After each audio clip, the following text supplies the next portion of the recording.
नमस्कार जय हिंद दोस्तों, कैसे हैं सभी? उम्मीद है कि आप सब अच्छे ही होंगे। देखिए, कल के वीडियो में हम जाने थे। देखिए स्थिर वैद्युतिकी के बारे में जाने थे। कल के वीडियो में हम जाने थे स्थिर वैद्युतिकी के बारे में। कल आपका क्लास 12 चैप्टर 1 यानी कि विद्युत आवेश तथा विद्युत क्षेत्र का इंट्रोडक्शन था। क्या था जी? इंट्रोडक्शन था, यानी कि उसका परिचय था जी। आज के इस वीडियो में पूरा उसका काला चिट्ठा हम खोल देंगे। क्या-क्या होता है आपका चैप्टर 2 में, पूरा एकदम जानेंगे एकदम। चलिए पहले इस वीडियो को स्टार्ट करते हैं। इस वीडियो को अभी स्टार्ट करने से पहले आपको बता दें कि जो पिछली वीडियो पहले पढ़े थे उसको थोड़ा रिवाइज कर लीजिए। अगर उस वीडियो को नहीं देखे हैं तो कृपया उस वीडियो को देख कर आइए। लेकिन ये वीडियो को आप देखना ज़रूर, देखना देखिए ज़रूर इस वीडियो को देखें, क्योंकि ये जो वीडियो है आपका बहुत ही महत्वपूर्ण है और यहाँ पर वीवीआई ऑब्जेक्टिव क्वेश्चन यहाँ पर कराया जाएगा। देखिए वीवीआई का क्वेश्चन यहाँ पे कराया जाएगा, जो कि सीधे एकदम एग्जाम बोर्ड में यही सब आपका क्वेश्चन आता है जी। ऐसे आपका ये यही सब ज़्यादातर इसमें से यही सब टॉपिक से आपका क्वेश्चन आता है। चलिए अब समय को बिना विलंब किए क्लास को स्टार्ट करते हैं। समय को बिना विलंब किए क्लास को स्टार्ट करते हैं। आज हम जानेंगे, क्या जानेंगे जी? तो स्थिर वैद्युतिकी का अनुप्रयोग जानेंगे। क्या जानेंगे? स्थिर वैद्युतिकी का अनुप्रयोग जानेंगे, ठीक है ना? कल के वीडियो में जाने से स्थिर वैद्युतिकी का क्या जाने थे जी? तो उसका उदाहरण जाने थे और उसका परिभाषा जाने थे।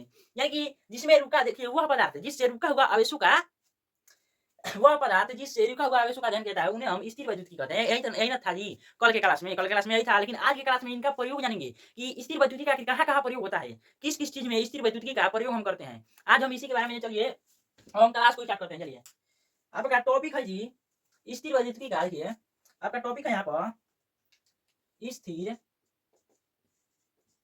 स्थिर वैद्युतिकी का स्थिर वैद्युतिकी का स्थिर वैद्युतिकी का अनुप्रयोग है। अनुप्रयोग स्थिर वैद्युतिकी का अनुप्रयोग आज के इस वीडियो में जानेंगे। इसका अनुप्रयोग क्या होता है और इसके बाद भी और कुछ जानेंगे। इसके बाद भी फिर जानेंगे कि स्थिर वैद्युतिकी को कितने भागों में बाँटा गया है और फिर उस भाग के बारे में जानेंगे। आज का जो क्लास है बहुत ही इंपॉर्टेंट है। कृपया इस वीडियो को एंड तक देखें तथा इस क्लास में थोड़ा-सा एकदम नज़रें अपना जमाए रखें, ताकि आप सभी को जो पढ़ाया जा रहा है एकदम सटीक आपको याद हो जाए। चलिए, देखिए स्थिर वैद्युतिकी का अनुप्रयोग यानी कि एप्लीकेशन ऑफ इलेक्ट्रोस्टैटिक, इसको इंग्लिश में बोलते हैं। इंग्लिश में क्या बोलते हैं ये? इसको देखिए इंग्लिश में बोलते हैं एप्लीकेशन ऑफ इलेक्ट्रोस्टैटिक, इसको इंग्लिश में बोलते हैं। देखिए इसको इंग्लिश में बोलते हैं एप्लीकेशन ऑफ इलेक्ट्रोस्टैटिक। क्या बोलते हैं इसको? एप्लीकेशन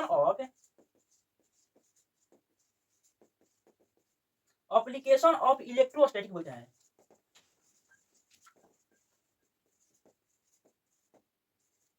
एप्लीकेशन ऑफ इलेक्ट्रोस्टैटिक्स इसको बोलते हैं जी। अब जानेंगे स्थिर वैद्युतिकी का अनुप्रयोग, यानी कि स्थिर वैद्युतिकी को कहाँ प्रयोग किया जाता है, अगर किस चीज में काम आता है स्थिर वैद्युतिकी। देखिए पहला प्रयोग देखिए क्या कहाँ होता है। प्रयोग आपका होता है स्थिर वैद्युतिकी का, देखिए फोटोग्राफी करने में। देखिए जो आपका फोटो कॉपी होता है, फोटोग्राफी नहीं जी, फोटो कॉपी। देखिए जो आपका फोटो कॉपी होता है, जो आपका आधार कार्ड जो कॉपी जिस पर किया जाता है, उसी को देखिए उसी में आपका स्थिर वैद्युतिकी का प्रयोग किया जाता है। यानी कि फोटो कॉपी में आपका स्थिर वैद्युतिकी का प्रयोग किया जाता है। फोटो कॉपी में आपका स्थिर वैद्युतिकी का प्रयोग किया जाता है। फोटो कॉपी में किया जाता है। देखिए फोटो कॉपी में आपका किया जाता है स्थिर वैद्युतिकी का प्रयोग किया जाता है। फोटो कॉपी में इनका प्रयोग किया जाता है।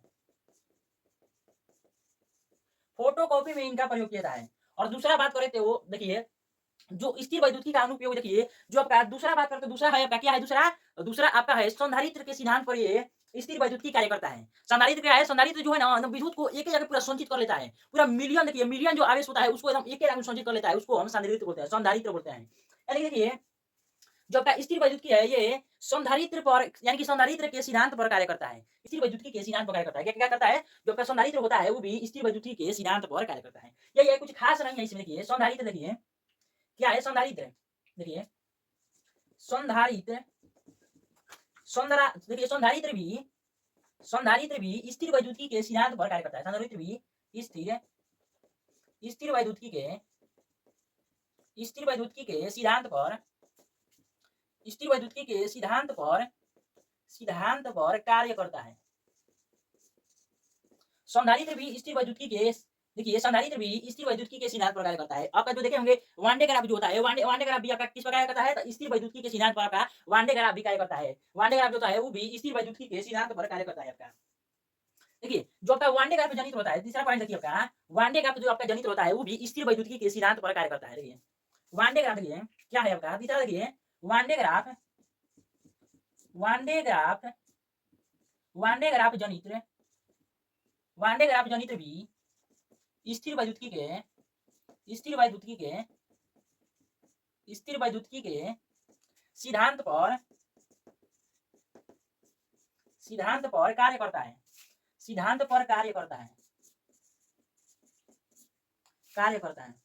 वान डे ग्राफ जनित्र होता है, वो भी किस प्रकार करता है, तो वो करता है वान डे ग्राफ जनित्र के सिद्धांत पर। अब देखिए स्थिर वैद्युतिकी का सिद्धांत भी वान डे ग्राफ जनित्र पर वो भी कार्य करता है, ठीक है ना।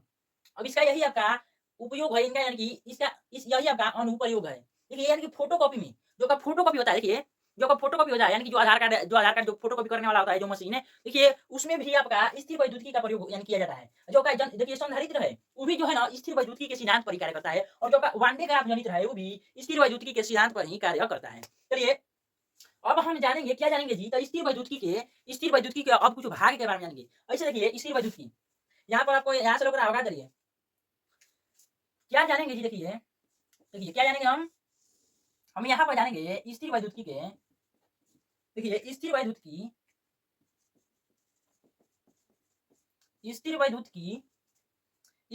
के बारे में जानेंगे। इनका कौन भाग होता है, यानी कि इलेक्ट्रोस्टैटिक इसको इंग्लिश में होता है, क्या होता है इलेक्ट्रोस्टैटिक इसको ऐसे इंग्लिश में बोलते हैं इलेक्ट्रोस्टैटिक। देखिए इसको ऐसे दो भाग में बांटा गया है।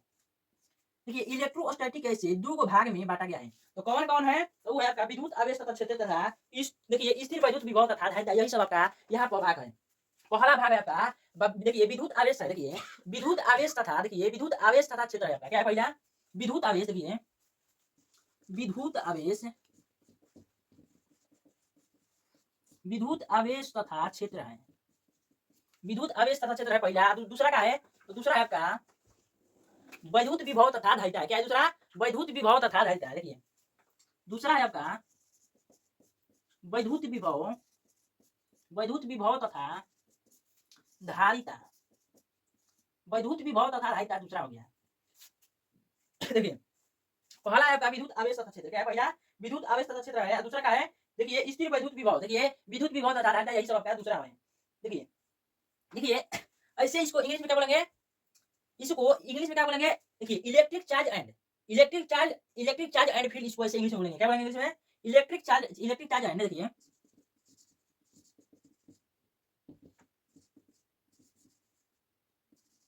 इलेक्ट्रिक चार्ज एंड फील्ड बोलते हैं इसको, इसको इंग्लिश में बोलते हैं। इसको क्या बोलते हैं जी, यहाँ पर देखिए स्थिर देखिए वैद्युत विभव तथा धारिता, इसको ऐसे यहाँ पर स्थिर हो जाएगा, स्थिर वैद्युत विभव तथा धारिता। दूसरा है आपका, इसको इंग्लिश में क्या बोलते हैं, इलेक्ट्रोस्टैटिक। देखिए इलेक्ट्रोस्टैटिक एंड कैपेसिटेंस, इसको इंग्लिश में बोलते हैं, क्या बोलता है इलेक्ट्रोस्टैटिक। देखिए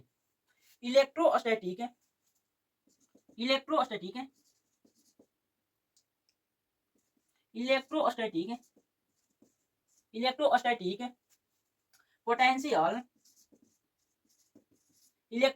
पोटेंशियल एंड क्या बोलते हैं, इलेक्ट्रोस्टैटिक पोटेंशियल एंड कैपेसिटेंस, इसको बोलते हैं कैपेसिटेंस,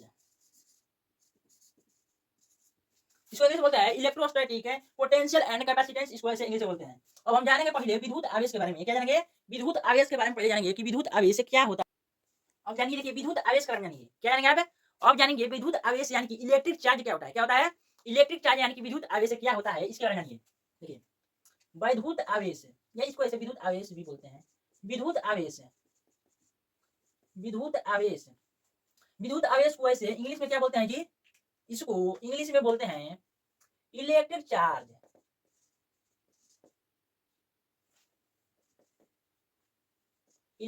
इसको इंग्लिश में बोलते हैं इसको इंग्लिश में बोलते हैं, इसको इंग्लिश में बोलते हैं इलेक्ट्रिक चार्ज, इसको इंग्लिश में बोलते हैं इलेक्ट्रिक चार्ज। विद्युत आवेश क्या होता है, पहले इस पर ध्यान दीजिए, यहाँ पे विद्युत आवेश क्या होता है, विद्युत आवेश कहते किसे हैं, देखिए पदार्थ का वह मौलिक गुण। देखिए पदार्थ, मान लीजिए यहाँ पे कौन पदार्थ है, यहाँ पे मान लीजिए कोई भी मान लीजिए पदार्थ है, यहाँ पे मान लीजिए आपका कोई पदार्थ है जी, कोई पदार्थ है आपका, कोई पदार्थ है आपका कोई पदार्थ है, क्या है, कोई भी पदार्थ है आपका। देखिए कोई भी मान लीजिए यहाँ पर आपका पदार्थ है, कोई भी मान लीजिए यहाँ पर पदार्थ है। देखिए पदार्थ का वह मौलिक गुण,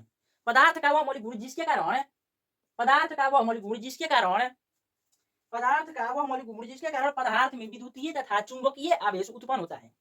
ध्यान समझिए, पदार्थ का वह मौलिक गुण जिसके कारण पदार्थ में विद्युतीय तथा चुंबकीय आवेश उत्पन्न होता है, उन्हें हम वैद्युत आवेश कहते हैं, यानी कि इलेक्ट्रिक चार्ज कहते हैं। क्या बोलते हैं, इलेक्ट्रिक चार्ज, यानी कि पदार्थ का वह मौलिक गुण जिसके कारण विद्युतीय तथा चुंबकीय प्रभाव उत्पन्न होता है, उन्हें हम क्या बोलते हैं, विद्युत आवेश यानी कि इलेक्ट्रिक चार्ज इसको बोलते हैं।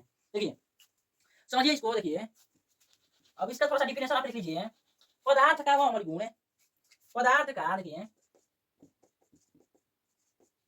पदार्थ का वह मौलिक गुण है, पदार्थ का वह मौलिक गुण जिसके कारण, जिसके कारण पदार्थ का वह मौलिक गुण जिसके कारण पदार्थ में, जिसके कारण पदार्थ में विद्युतीय तथा, विद्युतीय तथा चुंबकीय, पदार्थ का वह मौलिक गुण जिसके कारण पदार्थ में विद्युतीय तथा चुंबकीय गुण उत्पन्न होता है, उत्पन्न होता है, उन्हें हम,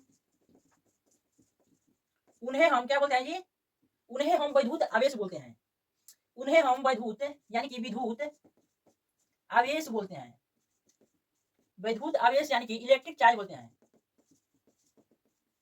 इलेक्ट्रिक चार्ज होता है, इलेक्ट्रिक चार्ज कहते हैं।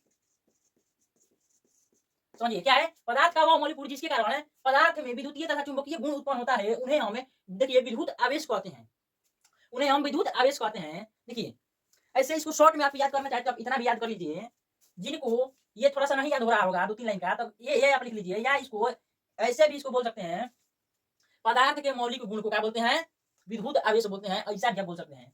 देखिए पदार्थ के, देखिए पदार्थ के मौलिक गुण, मौलिक गुण, मौलिक गुण को विद्युत आवेश, विद्युत आवेश कहते हैं। देखिए पदार्थ के मौलिक गुण को विद्युत आवेश कहते हैं, ऐसा भी आप बोल सकते हैं। देखिए कुछ बातें नोट कीजिए जी, कुछ बातें नोट कीजिए। ऐसे विद्युत आवेश को हम Q से डिनोट करते हैं, कि इसे Q से सूचित करते हैं। क्या करते हैं, इसे विद्युत आवेश को Q से सूचित करते हैं। देखिए विद्युत आवेश को लिखिए, विद्युत आवेश को, विद्युत आवेश को देखिए कैपिटल Q या स्मॉल q से सूचित किया जाता है, सूचित किया जाता है, सूचित किया जाता है। इसे देखिए विद्युत आवेश को कैपिटल Q या स्मॉल q से इसे सूचित आप कर सकते हैं। एक और बातें नोट कीजिए, एक और बातें नोट कीजिए जी, एक और बातें नोट कीजिए, एक और बातें नोट कीजिए कि देखिए जो आपका विद्युत आवेश है कैसी राशि है, बोली तो जो आपका विद्युत आवेश है कैसा राशि है, ये एक अदिश राशि है। कैसा राशि है, अदिश राशि है, क्योंकि विद्युत आवेश में, विद्युत आवेश में पहले ये बता दीजिए आप, अदिश राशि होता क्या है, जिसमें केवल परिमाण पाया जाता है उन्हें हम अदिश राशि बोलते हैं। जिनमें केवल परिमाण पाया जाता है उसे हम अदिश राशि कहते हैं। यानी कि जो विद्युत आवेश होता है उसमें केवल परिमाण पाया जाता है आपका, उसमें केवल परिमाण पाया जाता है, उसमें दिशा दिशा उशा का कोई जरूरत नहीं होता है। जैसे मान लीजिए आपका इतना बड़ा, मान लीजिए लोहा लिए हैं, मान लीजिए इतना बड़ा कोई धातु लिए हैं या लोहा लिए हैं, लोहा में जो विद्युत आवेश आपको प्रवेश कराएंगे कि मान लीजिए कोई इलेक्ट्रिक तार लेकर और जो करंट उसमें आ रहा होगा उसको ठेका देंगे लोहा में, वो कोनो दिशा थोड़ा बताएगा, तो जितना दूर में लोहा रहेगा उतना दूर में करंट रहेगा, यही ना जी। यानी कि विद्युत आवेश है, विद्युत आवेश क्या है, पदार्थ का वो मॉलिक्यूल जिसके कारण पदार्थ में विद्युत तथा चुंबकीय प्रभाव उत्पन्न होता है, उन्हें हम क्या कहते हैं, विद्युत आवेश यानी कि इलेक्ट्रिक चार्ज कहते हैं। ठीक है, नोट कीजिए आप, विद्युत आवेश एक अदिश राशि है। क्या है, विद्युत आवेश, देखिए विद्युत आवेश, विद्युत आवेश एक अदिश राशि है, विद्युत आवेश एक अदिश राशि है, विद्युत आवेश एक अदिश राशि है, विद्युत आवेश एक अदिश राशि है। आप 10th क्लास में पढ़ चुके होंगे कि अदिश राशि क्या होता है और सदिश राशि क्या होता है, ये सब आप 10th में आपको पढ़ चुके होंगे। अदिश राशि क्या होता है, जिसमें केवल परिमाण हो उन्हें हम अदिश राशि कहते हैं, और जिसमें परिमाण के साथ साथ दिशा का भी ज्ञान हो उन्हें हम सदिश राशि कहते हैं। यहाँ पे देखिए नोट कीजिए, अगर ये सब आपको पता नहीं होगा अदिश सदिश के बारे में, ये अदिश, अदिश राशि देखिए जी, अदिश राशि में केवल क्या होता है, परिमाण होता है, और सदिश में क्या होता है, सदिश में क्या होता है जी, तो सदिश में परिमाण के साथ साथ दिशा भी होता है। क्या होता है, परिमाण के साथ साथ परिमाण प्लस दिशा भी होता है, परिमाण प्लस दिशा भी होता है। देखिए अदिश राशि में केवल परिमाण होता है और सदिश राशि में परिमाण के साथ साथ दिशा का भी ज्ञान होता है। देखिए ये सब तो जानेंगे हैं, ये सब क्या है।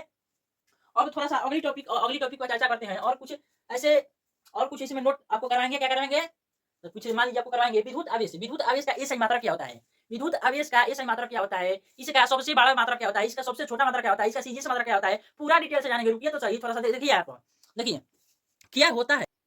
देखिए विद्युत आवेश, विद्युत आवेश का एसआई मात्रा क्या होता है जी, विद्युत आवेश का एसआई मात्रा क्या होता है। देखिए विद्युत आवेश, विद्युत आवेश, विद्युत आवेश यानी कि इलेक्ट्रिक चार्ज, इलेक्ट्रिक चार्ज। देखिए विद्युत आवेश का एस आई मात्रक क्या होता है, बोलिए एस आई मात्रक, विद्युत आवेश का एस आई मात्रक क्या होता है जी, एस आई मात्रक। देखिए इसका एस आई मात्रक क्या होता है, एस आई मात्रक यानी कि यूनिट है। एस आई मात्रक किसका क्या होता है, विद्युत आवेश का। जब पूछेगा आपसे परीक्षा में कि विद्युत आवेश का एस आई मात्रक क्या होता है, तो आप बताएंगे कूलम्ब होता है। विद्युत आवेश का एस आई मात्रक कूलम्ब होता है जी, कूलम्ब होता है, कूलम्ब होता है आपका विद्युत आवेश का एस आई मात्रक कूलम्ब होता है।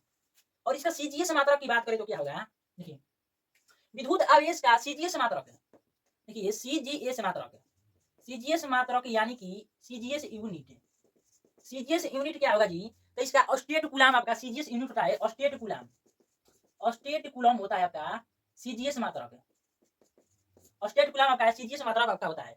और आपसे हम बात करें कि एक कूलम्ब में, एक कूलम्ब में कितना स्टेट कूलम्ब होता है, देखिए एक कूलम्ब में, देखिए एक कूलम्ब में कितना स्टेट कूलम्ब होता है, देखिए 3 गुणे 10 के power 9 state coulomb, state coulomb होता है आपका। देखिए देखिए अब देखिए विद्युत आवेश का सीजीएस मतलब क्या होता है, स्टेट कूलम्ब। एक देखिए एक कूलम्ब बराबर 3 गुणे 10 के पावर 9 स्टेट कूलम्ब होता है, ठीक है ना। यानी देखिए विद्युत आवेश का ऐसा मतलब है कूलम्ब होता है। और इसका देखिए इसका ये विद्युत आवेश का सबसे बड़ा मात्रक क्या होता है, विद्युत आवेश का सबसे बड़ा मात्रक क्या होता है।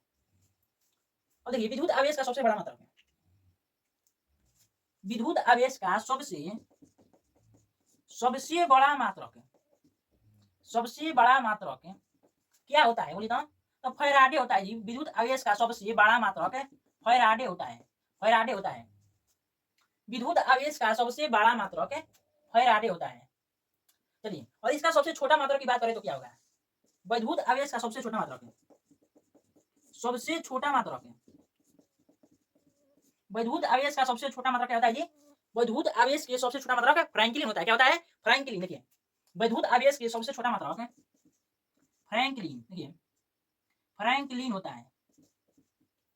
ये विद्युत आवेश के सबसे छोटा मात्रक आपका फ्रैंकलिन होता है। और इसका बात करते हैं कि विद्युत आवेश का विद्युत चुंबकीय मात्रक क्या होता है, विद्युत चुंबकीय मात्रक। देखिए विद्युत आवेश का विद्युत चुंबकीय मात्रक क्या होता है, अब इसका देखिए विद्युत आवेश का विद्युत चुंबकीय मात्रक, विद्युत चुंबकीय मात्रक,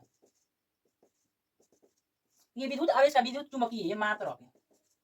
इसका देखिए विद्युत आवेश के विद्युत चुंबकीय मात्रक क्या होता है, तो एब कूलम्ब होता है। क्या होता है, एब कूलम्ब, एब कूलम्ब आपका होता है। और हम आपसे बात करें कि विद्युत आवेश की बीमा क्या होता है, इसका बीमा, इसका बीमा क्या होता है जी। देखिए विद्युत आवेश का बीमा क्या होता है, तो M0 L0 T1 A1 यही होता है। क्या होता है, एम नॉट, इसको एम नॉट भी बोलते हैं। देखिए am naught L not T dash या T1 A1 ये बोलते हैं आपको। Am naught L not T1 A1 यही होता है आपका इसका बीमा। या इसको ऐसे भी लिख सकते हैं, इसको एटी भी लिख सकते हैं, या इसको एटी भी लिख सकते हैं, या आपसे बात करें तो यहाँ पर आईटी भी हो जाएगा, या आईटी भी आप इसको लिख सकते हैं। क्या लिख सकते हैं, आईटी भी इसका बीमा लिख सकते हैं। देखिए आप समझ लीजिए कि विद्युत आवेश का एसआई मात्रक होता है कूलम्ब होता है, विद्युत आवेश का एसआई मात्रक कूलम्ब होता है। और इसका सबसे बड़ा मात्रक है फैराडे होता है, और इसका सबसे छोटा मात्रक फ्रैंकलिन होता है। और इसका बात करें विद्युत आवेश की, देखिए विद्युत आवेश की देखिए विद्युत चुंबकीय मात्रक क्या होता है, तो एब कूलम्ब होता है। और इसका सीजीएस मात्रक की बात करें तो क्या होता है, स्टेट कूलम्ब होता है। और वीवीआई है, एक कूलम्ब बराबर कितना होता है, 3 गुणे 10 के पावर 9 स्टेट कूलम्ब आपका होता है आपका। और इसका बीमा की बात करें तो क्या होता है, am naught L not T1 A1 यही होता है। इसको एटी या आईटी भी इसको लिख सकते हैं, यही है आपका विद्युत आवेश। और चलिए इस वीडियो को यहीं पर रखते हैं, आपसे अब अगली वीडियो मिलेंगे। उम्मीद है कि आपको ये सब पूरा अच्छा तरीके से समझ में आया होगा। अगर आपको ये वीडियो अच्छा लगा तो कृपया इस वीडियो को लाइक कर दीजिए, तथा इस चैनल को सब्सक्राइब करना ना भूलें, तथा अपने दोस्तों में भी शेयर करें। चलिए इस वीडियो से अगली वीडियो में आपसे मिलता है। जय हिंद।